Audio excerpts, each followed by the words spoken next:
universities can play in bringing that traction in the private sector? Because the private sector is still believing that, even if we invest in skill development, even if we invest in learning and development initiatives, maybe it would not give them the actual objectives which they would expect from the manpower.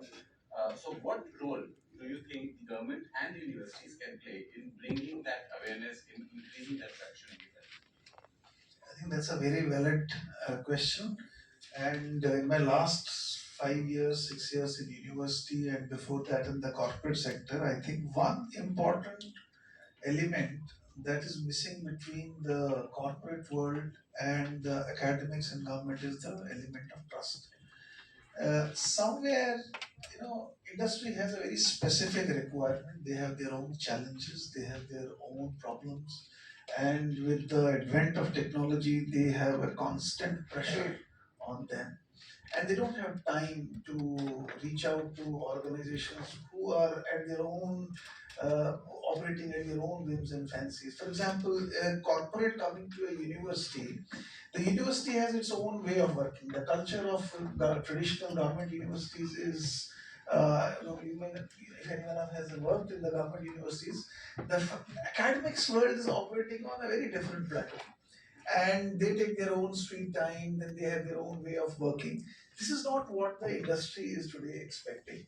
So, this one area where the expectations of industry, understanding their challenges, complexities, and then developing solutions by the academia is one area I think that requires a huge trust.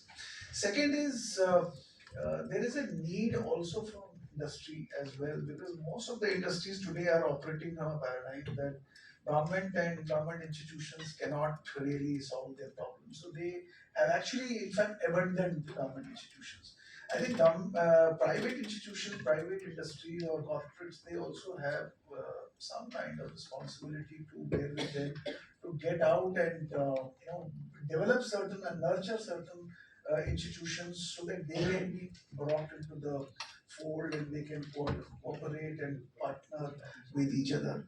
I think I was hearing the previous speakers. One big challenge today in India is when we talk about, because the session is about skilling, and when I look at the skilling and the entire vocational education system, I still feel in a formal economy like India, the vocational education system has not yet really integrated itself into the formal economy.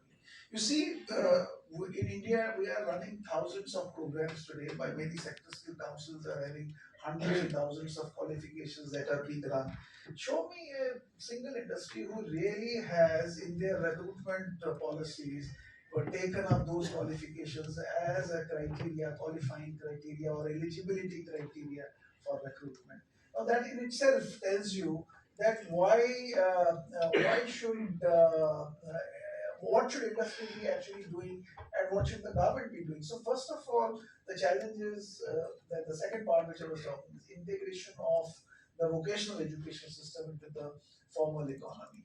That's where I think the system is still lacking. So I think I'll stop there.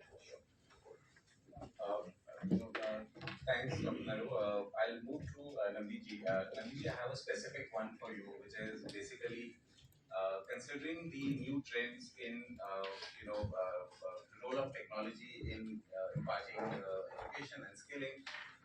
What do you believe